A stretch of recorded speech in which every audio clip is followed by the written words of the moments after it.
All right, hey everyone, and welcome. Today, we're jumping into Chapter 6 of our textbook, Essential History for Public Administration, to really unpack the current era.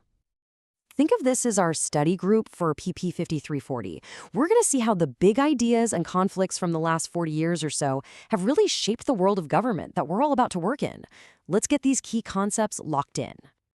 So here's our game plan.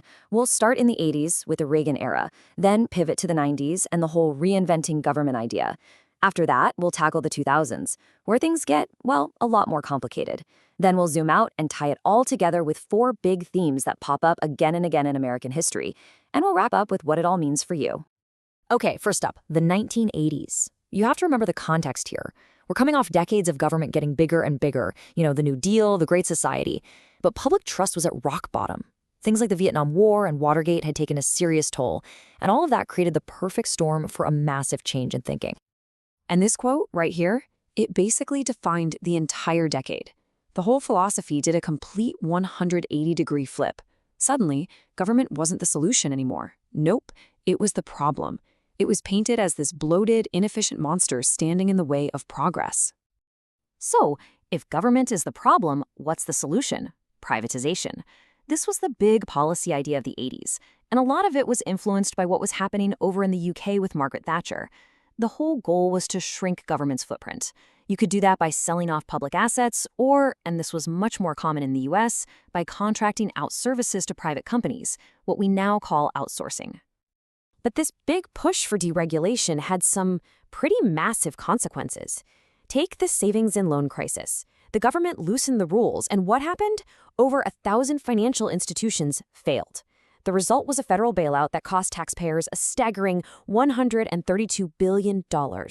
It was a really powerful and painful lesson about the high stakes of this kind of ideological shift. This whole experience really sets the stage for the next decade.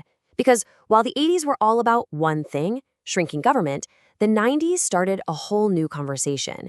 The idea wasn't just about making government smaller, it was about making it smarter. And to do that, they started borrowing ideas from the business world. And that brings us to the 1990s, and this new mantra, let's run government like a business. The focus wasn't just on cutting anymore, it was about fundamentally reinventing how public services were delivered.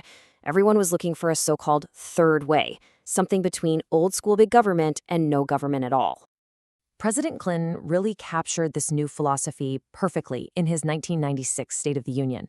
Now, everybody remembers that first part, right? The era of big government is over. But that second part is just as important. It's a signal that, hey, we still want a social safety net. We just want it to be more efficient and way less bureaucratic. Now, the management theory behind all of this was called New Public Management, or NPM. It's basically a toolkit of ideas all focused on getting results, not just checking boxes on a process.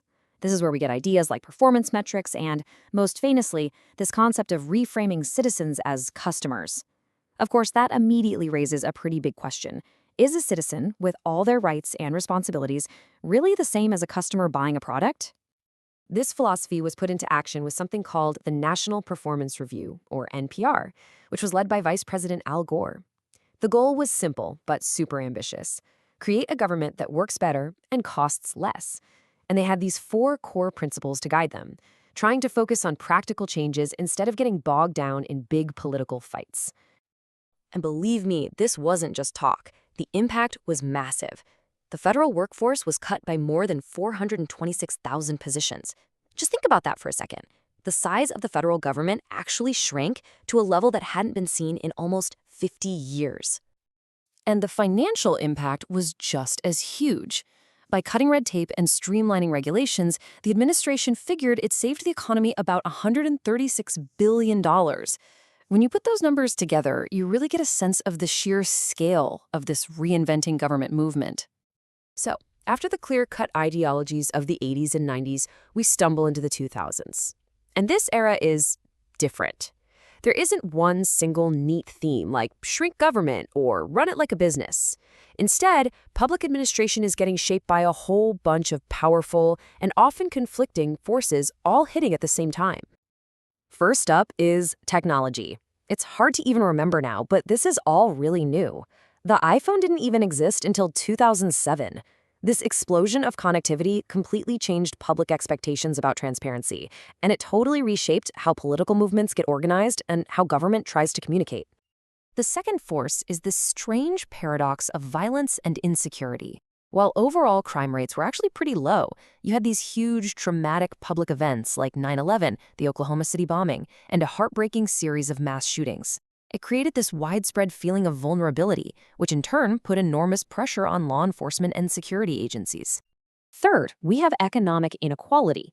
By the 2010s, wealth was getting concentrated at the very top in a way we hadn't seen since the Gilded Age. Get this, the richest 10% of Americans now own over 75% of the country's wealth, so it's no surprise that this has become a central, driving issue in our politics. And the final force is deep polarization. The political and cultural divides in the country basically became giant chasms. We're all increasingly living in our own separate media bubbles, which makes having a fact-based public debate incredibly difficult. For public servants just trying to do their jobs, this creates a really tough and sometimes hostile environment. Okay, so we have covered a lot of ground. How do we tie it all together? Well, the best way is to see that the conflicts we're dealing with in our current era, they're not new. They are really just modern versions of four big themes that have been around since the founding of the country. Now, this slide right here is your ultimate study guide. It shows you how these four key debates have evolved over time. That tension between public and private interests, the problem of concentrated wealth, the arguments over the size of government, and the struggle between insiders and outsiders. You can see the echoes of the Progressive Era and the New Deal in the challenges we're facing right now. So, let's bring it all home. What does all this history mean for you as a future public professional who's going to be on the front lines? How are you supposed to navigate this polarized, complicated world? Your role really exists on a continuum. On one end, you have the neutral implementer. That's the classic view of a bureaucrat who just carries out the rules. On the other end is the expert professional who uses their training, their values, and their on-the-ground knowledge to adapt policy and maybe even innovate. The reality for most public servants is a constant navigation between these two poles. And that brings us to our final and most critical question. In today's environment, with all the political pressure and misinformation flying around, where do you draw the line? How much do you rely on your professional expertise versus simply implementing the will of elected leaders, even when you know that will might be based on flawed information? There's no easy answer, but figuring it out is pretty much the central challenge for public service in our time.